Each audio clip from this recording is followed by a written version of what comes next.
येतोय आवाज सर्वांना? हो सर. ओके, हो सर. तो हमने प्रोकेन का अकाउंट स्टार्ट किया था, तो सबने उसका स्ट्रक्चर और आईयूपीएसी नेम लिख लिया प्रोकेन का?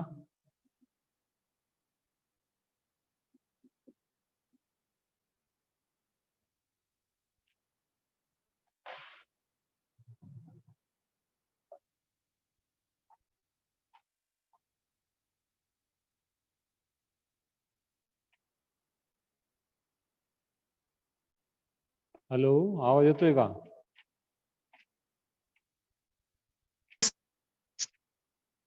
हो सर. मला का बरं येत नाही तुमचा आवाज? अरे सकाळी आपण स्ट्रक्चर लिहिलं होतं, काढलं होतं, लिहिलं का तुम्ही? हो सर. ठीक आहे, पुन्हा लिहितो आपण. त्यात काय COO नंतर काय, त्याच्यानंतर CH2 2 CH2 N C2H5 C2H5। तो जैसा कि हमने देखा, बेसिकली जो बेसिक स्ट्रक्चर होता है लोकल एनेस्थेटिक का, उसमें इतना पार्ट होता है ना, शायद इतना पार्ट है, जिसको हम कहते हैं हाइड्रोफिलिक पार्ट या लिपोफिलिक। क्या कहते हैं इस पार्ट को? लिपोफिलिक या hydrophilic? Is called as lipophilic part. जो बीच की चेन है, इसको हम कहते हैं intermediate chain, and this is hydrophilic part. सबका यूज हम देख चुके हैं। इट इज ईस्टर, ये जो अगर आपको बेसिक पता है, this is R C double bond O, this is R dash, तो दिस इज ईस्टर। इसलिए किसका ईस्टर है? It is ester of PABA. ये किसका ईस्टर है? प्यारा अमाइनो बेंजोइक एसिड का ईस्टर। कौन है para amino benzoic acid?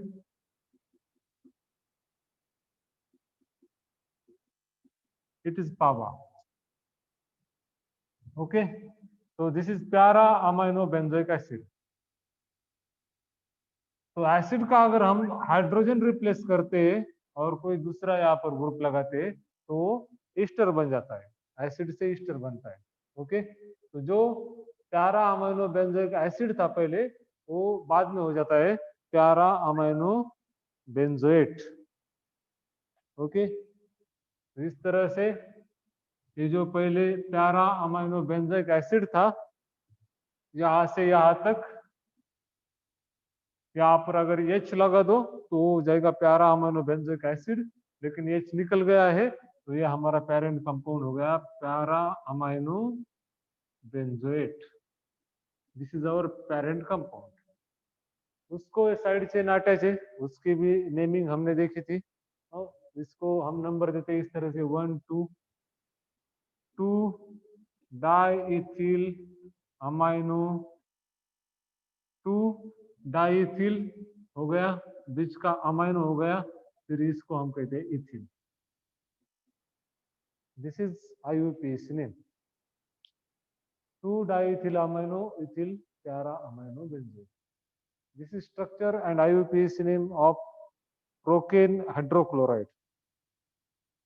Hydrochloride किस तरह से बनता है ये भी मैंने आपको बताया था।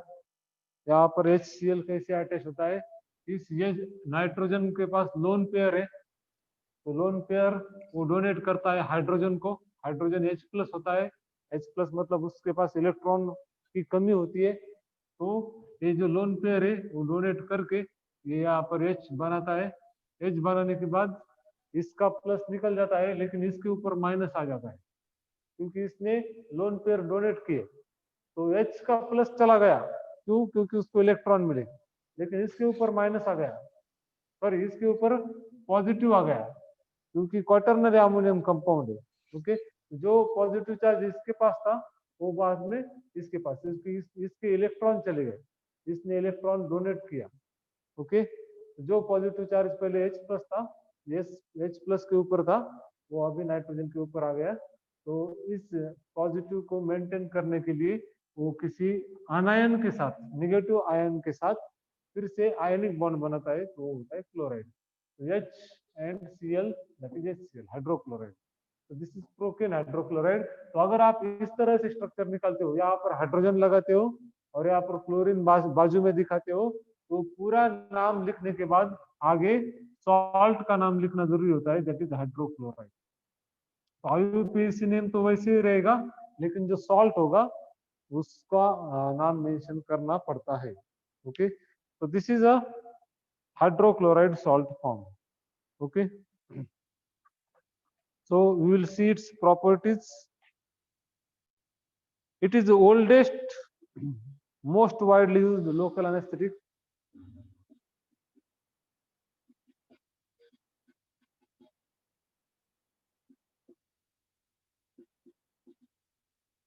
सबसे पुराना है, लेकिन सबसे ज्यादा यूज होने वाला है, मतलब पुराने में से सबसे ज्यादा यूज होने वाला। ओके, ऐसा नहीं कि लिग्नोकेन से या झाइलोकेन से ज्यादा यूज होता है, ऐसा नहीं है।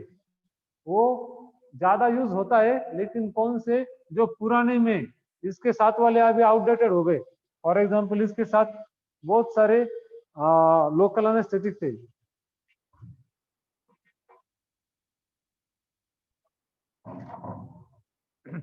तो बाकी सारे आउटडेटेड हो गए, लेकिन ये अभी तक भी चल रहा है, इसलिए it is the oldest most widely used local anaesthetic, इस तरह से हमने लिखा है। It was developed in 1906, developed in 1906, 1906 में इसकी डेवलपमेंट हुई थी। ओके, दीज आर कुछ इंपॉर्टेंट बेसिक पॉइंट्स। बाकी properties and storage are common.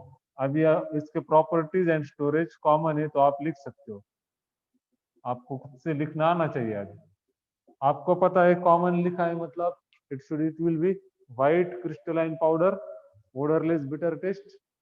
आपको पता है it is a salt, hydrochloride salt. तो सॉल्ट की सोल्युबिलिटी क्या है वो भी आपको पता है। स्टोरेज अगर कॉमन लिखा है तो क्या लिखना पड़ता है ये भी आपको पता है, it should be stored in well closed light resistant container. तो प्रोकेन हाइड्रोक्लोराइड का ये तो था properties and storage. Next will see it's uses.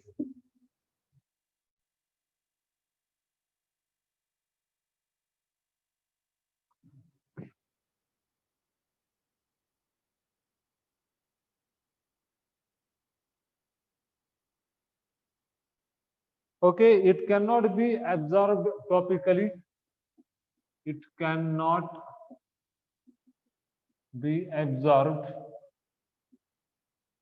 topically. So given by injection only. Okay, तो टॉपिकल एनेस्थेटिक के रूप में हम इसको यूज नहीं कर सकते। क्रीम, ऑइंटमेंट, जेली, इसके फॉर्म में हम इसको यूज नहीं कर सकते, क्योंकि वो स्किन से अंदर जा नहीं सकता है। ओके, स्किन से एब्जॉर्ब नहीं हो सकता है, इसलिए स्किन को पेनेट्रेट करने की उसमें क्षमता नहीं है, इसलिए वो हम इंजेक्शन के फॉर्म में ही देते हैं। ओके, तो this is main point in procaine. Xylocaine का वैसा नहीं था। झाइलोकेन हम टॉपिकली भी देते थे, प्लस इंजेक्शन भी देते थे, इनफिल्ट्रेशन एनेस्थेसिया भी देते थे, एपिड्यूरल एनेस्थेसिया भी देते थे। ओके, तो अलग अलग फॉर्म में हम झाइलोकेन को यूज कर सकते थे, लेकिन इसमें हम सिर्फ इंजेक्शन ही दे सकते हैं, लोकली हम इसको यूज नहीं कर सकते।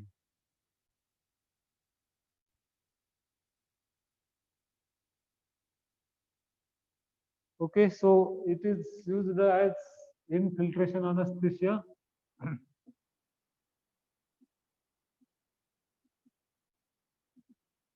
In minor surgeries,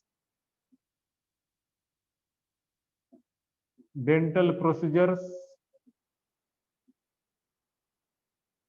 Okay, तो इनफिल्ट्रेशन एनेस्थेसिया के रूप में हम इसको यूज कर सकते हैं इन छोटी मोटी सर्जरी में, डेंटल प्रोसीजर्स में। ओके,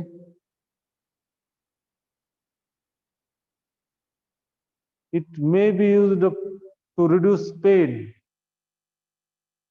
दूसरा यूज है टू रिड्यूस पेन, दर्द भुलाने के लिए भी। दर्द कम नहीं का होता है उससे, उससे दर्द भूल जाता है आदमी। Okay, to reduce pain caused due to burn, जलने के बाद कोई आदमी अगर ज्यादा जल जाता है तो उसको बहुत ज्यादा दर्द होता है, तो वो दर्द को टेम्पररी कम करने के लिए हम इसको यूज कर सकते हैं, कॉज्ड ड्यू टू बर्न और आर्थराइटिस एटसेट्रा। ओके, कोई भी मेजर ऐसी बीमारी हो जो बीमारी जल्दी से ठीक नहीं हो सकती, तो उसका दर्द कम करने के लिए टेम्पररी हम इसको यूज कर सकते हैं। हिमोरॉइड्स में भी यूज कर सकते हैं, और हिमोरॉइड्स इसको पाइल्स भी कहा जाता है, उसमें भी अदर ड्रग के साथ इसको दिया जाता है। जनरली तो प्रोकेन वगैरह बाकी कोई यूज ही नहीं होता मार्केट में, आपको सिर्फ जाइलोकेन जेली मिलेगी, लेकिन फिर भी उसको अकाउंट में है हमारे पास कुछ कुछ। अगर जाइलोकेन का किसी को रिएक्शन आती है तो उसी केस में हम इसको यूज कर सकते हैं। So this was about use of procaine hydrochloride. Next is dose, preparation and brand names of procaine hydrochlorides. तो सबसे पहले डोज,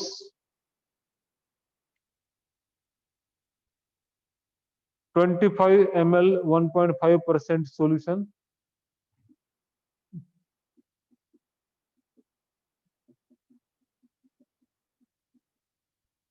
25 ml 1.5% solution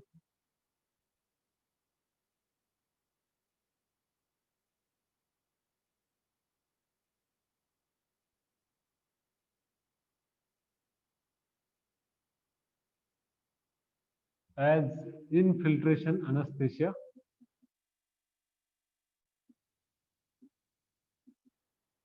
इंजेक्शन, इसको आप इंजेक्शन भी कह सकते हैं, इंजेक्शन देकर as infiltration anaesthesia. Next,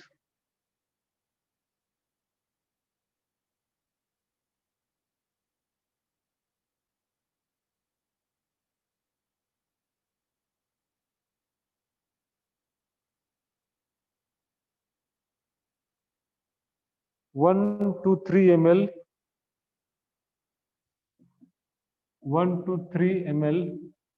1.3 to 3.3 to 5% solution as spinal anesthesia। Okay, तो इस चैप्टर के डोज इंपॉर्टेंट है, याद रखो। अलग अलग डोज है अलग अलग एनेस्थीसिया के लिए, तो वही यूनिक बातें आपको हर एक याद रखनी है। फॉर एग्जांपल जनरल एनेस्थेटिक की अगर बात करें तो उसमें स्टोरेज ज्यादा इंपॉर्टेंट होता है। वैसे ही अगर लोकल एनेस्थेटिक की बात करें तो इसमें बाकी अदर इंपॉर्टेंट पॉइंट तो है ही, जैसे कि क्लासिफिकेशन होगा उसका, या फिर स्ट्रक्चर होगी, IUPAC नेम होगी। लेकिन एक और खास बात है इसमें कि डोज आपको अच्छी तरह से इसमें याद रखने हैं, क्योंकि एक कुछ कॉमन ऐसा डोज नहीं, उसमें उसके कॉन्सेंट्रेशन आपको अच्छी तरह से याद रखने हैं। 25 ml, अगर इनफिल्ट्रेशन एनेस्थीसिया, इनफिल्ट्रेशन मतलब इंजेक्शन देना है, कहीं पर भी लोकल स्किन में इंजेक्शन देना है, हाथ को अगर आपको एनेस्थेज करना है, पैर को एनेस्थेज करना है, या फिर डेंटल एनेस्थीसिया देना है, दांत में एनेस्थीसिया देना है, तो उसको हम कहते हैं इनफिल्ट्रेशन एनेस्थीसिया। अगर हेड के ऊपर का जो एरिया है CNS है, उसको छोड़कर पूरी बॉडी को एनेस्थेटाइज करना है, तो स्पाइनल कॉर्ड में हम डायरेक्टली एनेस्थीसिया देते हैं। उसके लिए अलग कॉन्सेंट्रेशन यूज किया जाता है, अलग क्वांटिटी है, अलग कॉन्सेंट्रेशन है। ओके, तो इस डोज को अच्छी तरह से याद रखो। Then preparation is procaine and adrenaline injection, IPVP।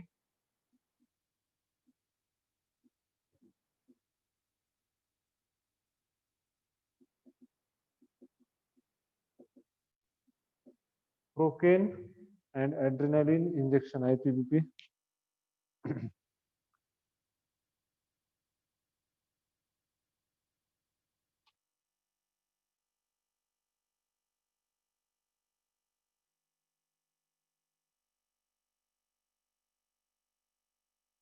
brand names Novocaine and Novotox.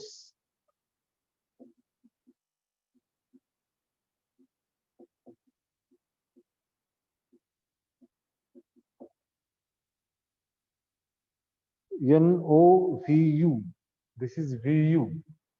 NOVUTOX, Novotox and Novocaine. These are two brand names of procaine hydrochloride. Okay, so this was about your second drug, procaine hydrochloride. Local anaesthetic में total 3 drug हमें देखने हैं, उसमें से हमारे 2 drug हो चुके हैं।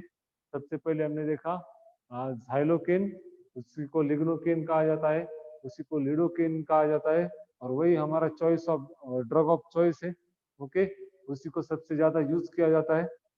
उसके बाद दूसरा हमने देखा प्रोकेन हाइड्रोक्लोराइड, वो सबसे पुराना ड्रग है जो अभी तक यूज हो रहा है।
ओके, सो आवाज आ रही है सबको? सर। ओके, इसका मैं IUPAC नेम लिखता हूँ, आपको इंटरेस्ट है तो इसका स्ट्रक्चर निकाल के देख सकते हो। Ethyl para amino benzoate, very easy structure. प्यारा अमाइनो बेंजोएट आपको पता है, उसको सिर्फ इथिल ग्रुप लगाओ, हो गया बेंजोकेन का स्ट्रक्चर। इसका स्ट्रक्चर इंपॉर्टेंट नहीं है, इसलिए मैं नहीं दे रहा हूँ आपको सिर्फ मैंने IUPAC नेम दिया है। अगर आपको इंटरेस्ट है निकालने में तो आप इससे निकाल सकते हो। Okay, so will move towards properties. It is IUPAC name.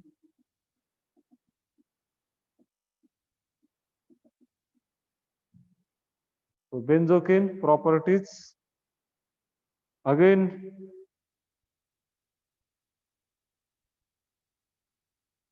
it is common, properties and storage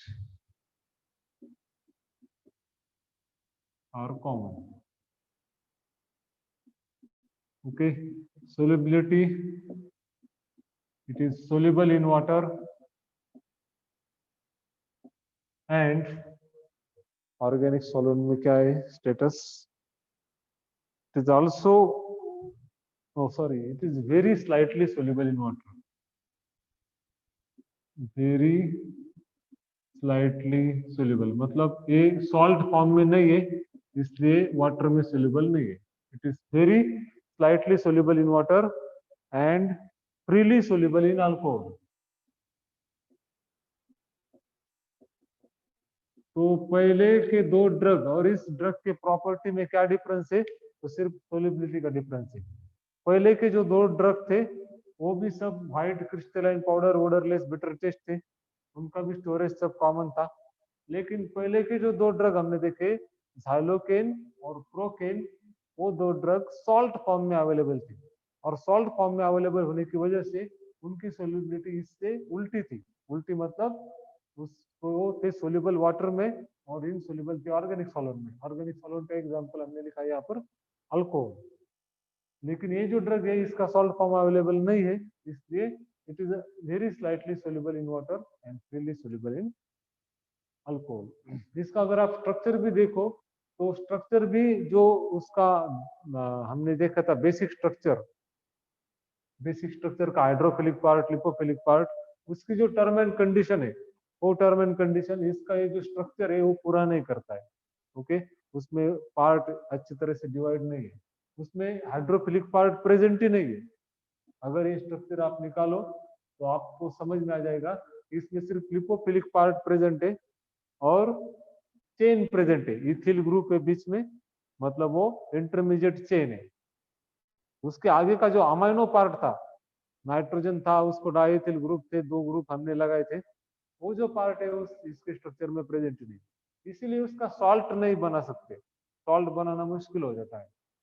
और इसकी इफेक्टिविटी भी उतनी नहीं है जितनी बाकी दोनों की है, क्योंकि वो जो बेसिक स्ट्रक्चर, बेसिक जो टर्म एंड कंडीशन है, वो कंडीशन वो फुलफिल नहीं करता है, इसलिए उसके इफेक्ट भी अच्छे नहीं है। लेकिन फिर भी इफेक्ट कम है, लेकिन फिर भी इफेक्ट तो है, इसलिए हमें उसकी स्टडी करनी है। Next is uses, obviously it is used as local anaesthetics. तो सिर्फ सब में क्या डिफरेंस है, तो इफिशियंसी का, ओके, इफेक्टिविटी का डिफरेंस है। कोई ज्यादा इफेक्टिव है, कोई कम इफेक्टिव है, लेकिन सबके सब यूज्ड है as local anaesthetic. Okay, so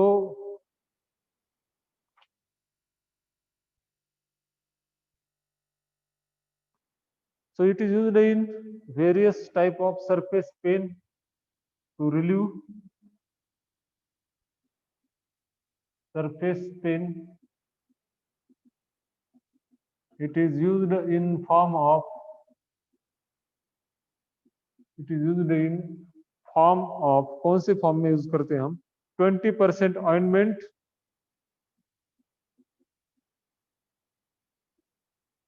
and 20% suppositories.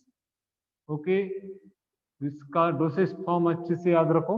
Locally ज्यादातर इसको हम यूज करते हैं, तो किस तरह से आपको याद रखना है, सबसे पहले प्रोकेन जो लोकली यूज नहीं होता है, सिर्फ इंजेक्शन से यूज होता है।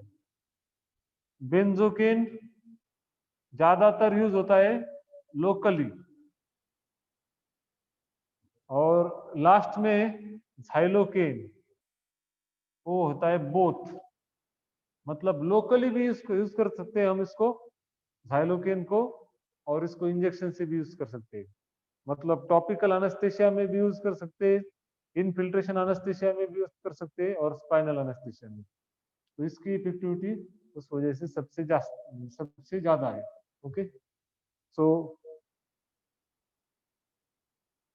ये जो बेंजोकेन है हमारा, वो ज्यादातर लोकली यूज किया जाता है।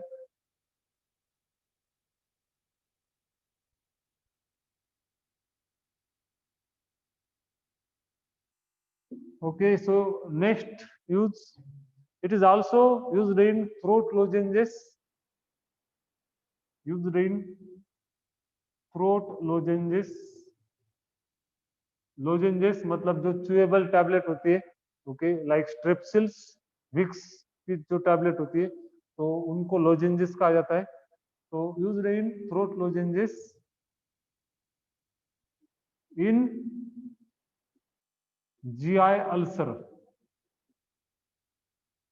जीआई ट्रैक में मतलब माउथ से लेकर स्टमक तक कहीं पर भी अल्सर प्रेजेंट है, तो उस अल्सर की जो पेन है, अल्सर का जो पेन है, उसको कम करने के लिए हम थ्रोट लोजेंजेस यूज कर सकते हैं। इसके थ्रोट लोजेंजेस में भी it is also topical use, ये भी टॉपिकल यूज है।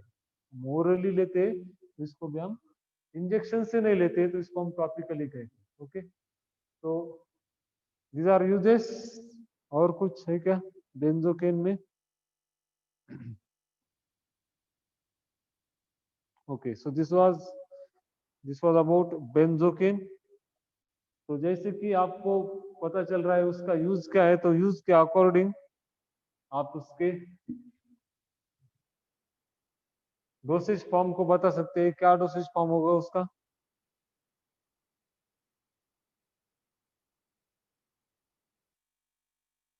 सबसे पहले डोज हम लिखेंगे 1 to 20% क्रीम और ointment, it is a dose, और 20% suppositories. This is dose of benzocaine. Next is preparation. Benzocaine का प्रिपरेशन है बेंजोकेन लोजेंजेस बीपीसी।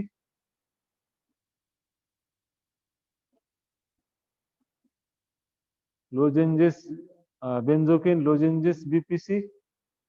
बेंजोकेन, आप यहाँ पहले नाम लिखो, benzocaine lozenges BPC. Benzocaine ointment BPC. okay, so this was about preparation of benzocaine. Brand name of benzocaine is Benzoscab.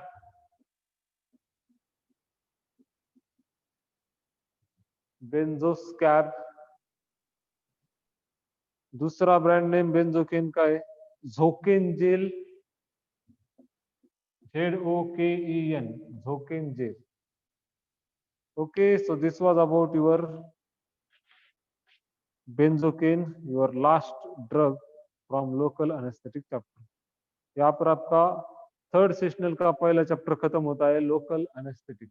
This is your first chapter of local anaesthetic. कुछ doubt है इस पूरे chapter में? कुछ समझा नहीं? किसी का स्ट्रक्चर, किसी का यूपीएससी नेम, कोई क्लासिफिकेशन, कुछ भी? लोकल एनेस्थेटिक संपलेला आहे तुमचा? काही डाऊट आहे कुणाला? नाही sir. Okay, important questions or important points from local anesthetics. Again, definition and classification is very important. अगर आप TC2 के प्रीवियस क्वेश्चन पेपर देखो तो बहुत सारे डेफिनेशन एंड क्लासिफिकेशन पूछे जा चुके हैं। एक ही पेपर में, एक ही क्वेश्चन पेपर में 10 से 12 तो क्लासिफिकेशन इजीली पूछे जाते हैं। ओके, तो it is very important definition and classification. Then drug की अगर बात करें तो lignocaine is most important, that is drug of choice. सबसे ज्यादा लिग्नोकेन है। अगर एक ही ड्रग आपको आप करते हो तो पूरा चैप्टर आपका उसमें कवर हो जाता है, बाकी तो कुछ भी ज्यादा नहीं। उसके बाद दूसरा जो पूछा जाता है बेंजोकेन पूछा जाता है। ओके, लिग्नोकेन के बाद दूसरा ज्यादातर पूछा जाने वाला है बेंजोकेन, लेकिन ये स्ट्रक्चर के लिए भी इंपॉर्टेंट है लिग्नोकेन। ओके, प्रोकेन तो उसका ही भाई है फिर। So this was about your important questions.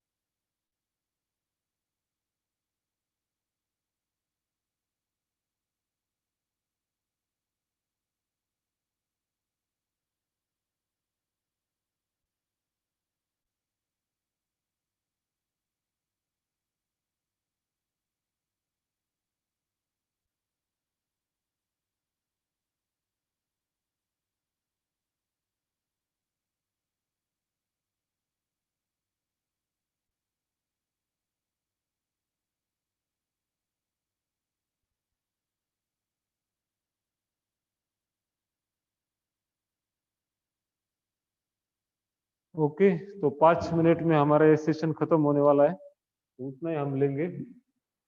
तो नेक्स्ट जो टॉपिक हम लेने वाले हैं उसका सिर्फ मैं इंट्रोडक्शन यहाँ पर कर देता हूँ, क्या हम लेने वाले हैं और थर्ड सेशनल में क्या आपके लिए इम्पोर्टेंट है from the point of view of third sessional, उसकी हम बात करेंगे।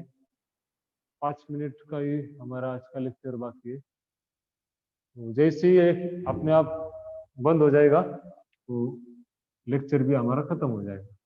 तो drugs acting on CVS, drugs acting on cardio vascular system. तो थर्ड सेशनल में एक मेजर टॉपिक हम स्टार्ट करने वाले हैं, तो हम नेक्स्ट लेक्चर से स्टार्ट करेंगे, लेकिन एक जस्ट आपको बता रहा हूँ कि इसमें आप हमें क्या क्या देखना है। तो इसमें बहुत सारे सब टॉपिक हमें देखने हैं। ओके, सब टॉपिक या अलग अलग चैप्टर हमें देखने हैं। ओके, इसमें कार्डियक ग्लाइकोसाइड्स हम देखेंगे। कार्डियक ग्लाइकोसाइड्स आप देख चुके हैं ऑलरेडी, इनको ही कार्डियोटोनिक भी कहा जाता है। ये आप कोग्नसी में आपने पढ़ा होगा इसके बारे में। कार्डियोटोनिक डिजिटलिस, तो डिजिटलिस परप्यूरिया नाम का या डिजिटलिस लैनाटा नाम का जो प्लांट है उससे हम लेते हैं इस ग्लाइकोसाइड्स को, और वो सारे ग्लाइकोसाइड्स कार्डियोटोनिक की तरह काम करते हैं, जो हार्ट रेट को बढ़ाते हैं। किसी का बीपी अगर लो हो जाता है, किसी का हार्ट अगर अच्छी तरह से काम नहीं करता है, पंप नहीं करता है, तो ऐसे केस में हम कार्डियोग्लाइकोसाइड को देते हैं। ओके, जिनमें डिगॉक्सिन आता है, डिजिटॉक्सिन आता है, डिजिटॉक्सिजेनिन आता है, ऐसे अलग अलग ड्रग हम इसमें देखने वाले हैं। उसमें दूसरा है ड्रग के रिदम पर काम करने वाले ड्रग्स। तो ड्रग का अगर जो रिदम है, लब डब लब डब लब डब, ये जो रिदम है, इसमें अगर बिगाड़ हो जाता है उसको हम कहते हैं अरिथमिया। ओके, तो अगर हार्ट का रिदम बिगड़ जाता है, जो लब डब का रिदम है वो बिगड़ जाता है, तो उस कंडीशन को हम कहते हैं अरिथमिया, और उसी को कहते हैं कार्डियक अरिथमिया। तो कार्डियक अरिथमिया में जो ड्रग हम यूज करते हैं वो सेपरेट हमारा चैप्टर होगा, that is anti arrhythmic, anti arrhythmic drugs. Okay, वैसे ही हार्ट का अगर ब्लड प्रेशर बढ़ जाए, increase in blood pressure of heart is called as hypertension. तो हाइपरटेंशन में जो ड्रग यूज होते हैं उनका सेपरेट चैप्टर हम देखेंगे, दैट इज एंटी हाइपरटेंशन। तो ब्लड प्रेशर बढ़ने के बाद, ब्लड का प्रेशर बढ़ने के बाद उसको कम करने वाले drug anti hypertension. Okay, hypertension blood pressure कब बढ़ता है, अगर ब्लड का वॉल्यूम बढ़ेगा, ब्लड की क्वांटिटी अगर बढ़ेगी तब भी ब्लड का प्रेशर बढ़ सकता है। तो ब्लड का वॉल्यूम कम करने के लिए क्या करना होगा, ब्लड का जो मेन कंटेंट क्या है, वाटर, तो वाटर को अगर हम कम कर दे तो ब्लड प्रेशर भी कम हो जाएगा। तो वाटर को कैसे कम कर देंगे, तो वाटर को बॉडी से बाहर छोड़ने वाला कौन सा यहाँ पर कौन सी सिस्टम है, तो यहाँ पर है यूरिनरी सिस्टम। तो यूरिनरी सिस्टम की एक्टिविटी बढ़ा दो तो अपने आप बॉडी से वाटर बाहर जाएगा, तो बॉडी का ब्लड प्रेशर कम हो जाएगा। तो यहाँ पर हम यूज करेंगे डायूरेटिक्स। तो diuretics are also comes under this category, cardiovascular system. वैसे ही अगर ब्लड प्रेशर कम हो जाए, ये तो हमने कब दिया डायूरेटिक, ब्लड प्रेशर बढ़ जाए, तो ब्लड प्रेशर अगर कम हो जाए तो हम देंगे एंटी डायूरेटिक। तो जो कंडीशन है उसके हिसाब से हम इसको यूज करेंगे। ओके, तो ऐसे ही कुछ ड्रग्स है, ये तो सिर्फ एक शुरुआत है, इसमें बहुत सारे ऐसे आगे आने वाले हाइपर लिपिडीमिया, लिपिड का डिपोजिशन बढ़ जाता है हार्ट में, तो इसको हम हाइपर लिपिडीमिया कहते हैं। तो एंटी हाइपर लिपिडेमिक हम इसको इसमें यूज कर सकते हैं। वैसे ही अंजाइना पेक्टोरिस में यूज करने वाले ड्रग है, drug use in angina pectoris, वो भी अलग है। इस तरह से अलग अलग कैटेगरीज, कोएगुलेंट्स, एंटीकोएगुलेंट्स, वो भी सारे इसमें आ जाते हैं। तो नेक्स्ट लेक्चर से, जो नेक्स्ट लेक्चर होगा हमारा, उसमें हम यही शुरू करने वाले हैं, drugs acting on CVS. Okay, उसमें से एक चैप्टर हम चूज करेंगे और वो चैप्टर नेक्स्ट लेक्चर से हम स्टार्ट करेंगे। ओके, तो आज तो जितना भी पढ़ा है उसमें किसी को कोई डाउट है? No sir. No sir. ठीक है। तो यहाँ पर आज हम रुकेंगे।